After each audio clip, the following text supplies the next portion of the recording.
Hey guys, welcome to another episode of Our Country is on Fire and there is no firefighter coming. We call 911 and nobody's here to save us. The only person that can save America is an orange man in the White House who's actively pouring gasoline on the inferno.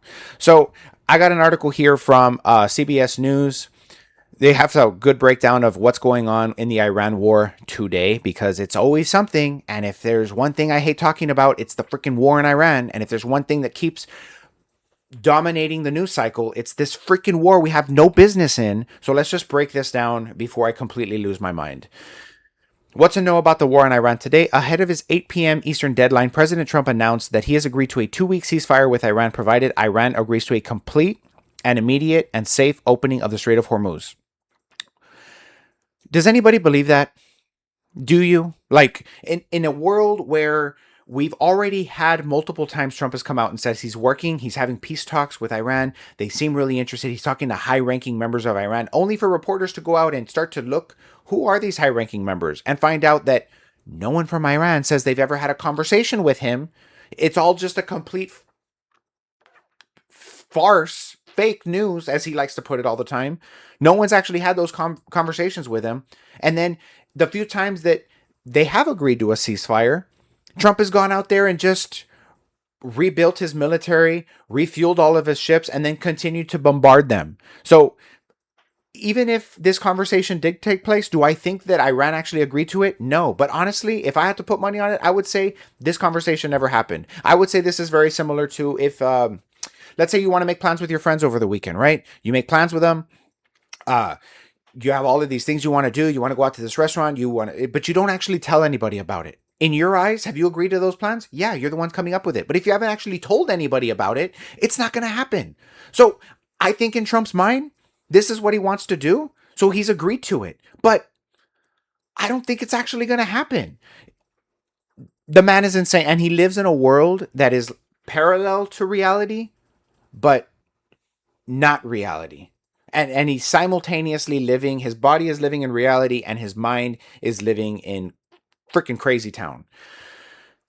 So wrote that on Truth Social that Iran provided a 10-point peace proposal, calling it a workable basis on which to negotiate. Well, if it's anything like what Iran has already been proposing, they're proposing stuff like they want uranium. You know, all that stuff that we had already taken off the table from them during the Obama administration with the Iranian deal, the Iranian nuclear deal, all of that stuff, that's getting rolled back. They want a nuke. They're going to want control of the Strait of Hormuz.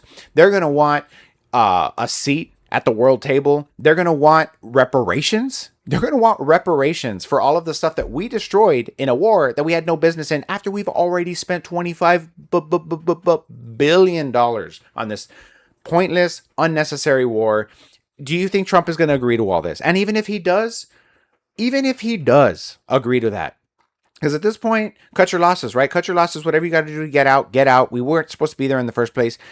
It's a loss. It's yet another loss that we can tack onto the insane amount of global conflicts we've gotten into for no reason other than the fact that we just want to continue to refuel and repower the war machine that is the military industrial complex. So just dumb and continue and just perpetuating the idea that America is always the aggressor and we're the bad guy.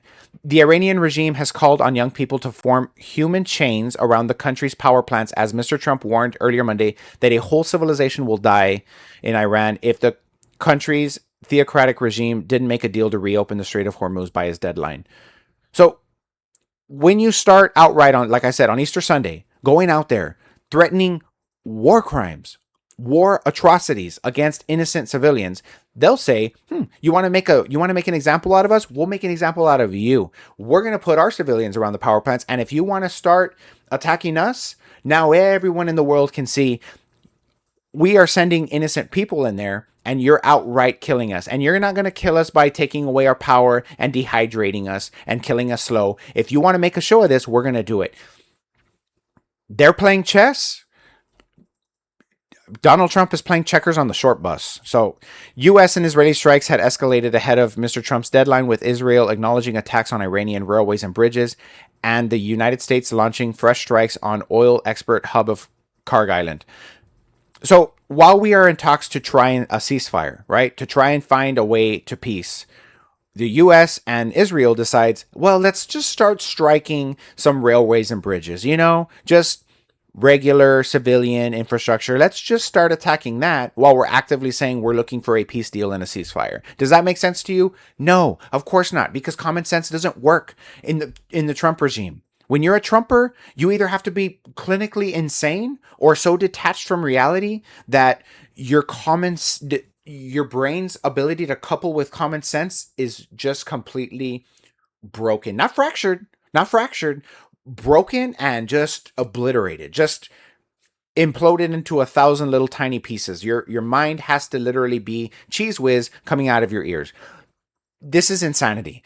An Iranian-backed militia in Iraq said Tuesday that American journalist Shelley Kittleson, who was abducted in Baghdad a week ago, would be released on the condition that she leave Iraq immediately. So look at Iran. Look at Iran releasing prisoners of war, even though she's not a military member, but she's an American journalist, has her incarcerated, abducted her, and then says, you know what, we're not going to kill you and we're not going to keep you. We're going to release you as long as you say that you will leave Iraq. That is how you negotiate when you're on the cusp of doing a peace deal. You don't go in there and just start laying waste to 18 civilians and striking civilian infrastructure. Do you see the difference? This is why, to everyone else in the world, they're going to hate Americans and they're never going to trust anything that we say. And the American dollar is probably going to completely plummet because when we say something, we'll do the complete opposite. When we say we're going to protect you, we are going to actively hurt you. When we say we're going to negotiate a peace deal, we're going to refuel our ships and we're going to attack you even harder. We are going to always choose lies over truth. The amount of damage that Trump has done to our reputation on the world stage is unmatched. The man is killing what it is to be an American. Trump announces a 2-week ceasefire. President Trump said Tuesday on social media that he has agreed to a 2-week ceasefire, providing Iran agrees to a complete and immediate safe opening of the Strait of Hormuz. We went through that. This will be a double-sided ceasefire. The reason for doing so is that we have already met and exceeded all military objectives and are far along with a definitive agreement concerning long-term peace with Iran and peace in the Middle East. Does anybody believe that that's going to happen? Because if you do, I got oceanfront property in Arizona I can make you a real great deal on. No one believes that. The man who is actively killing thousands of innocent Iranians, hundreds of innocent Iranian children, is going to be the man that's going to bring in peace in the Middle East? He's deranged. It's like I said, it's perpetual lying, which makes me feel like when I hear things like we've agreed to a 2-week ceasefire, I don't think that he agreed to a 2-week ceasefire. I think that he set a deadline that Iran was not going to meet, and then because he doesn't want to look like an idiot, says, oh, well, I didn't actually, they agreed to this, and it's a 10-point plan, and we're working through it, and you got caught, sir. You played chicken, and you got caught. So it's one of those F around and find out type of things, right? So anyway, that's the video, guys. Thanks for watching. There's other videos on the channel if you want to watch them, but I hate talking about Iran. I hate it so much. Bye.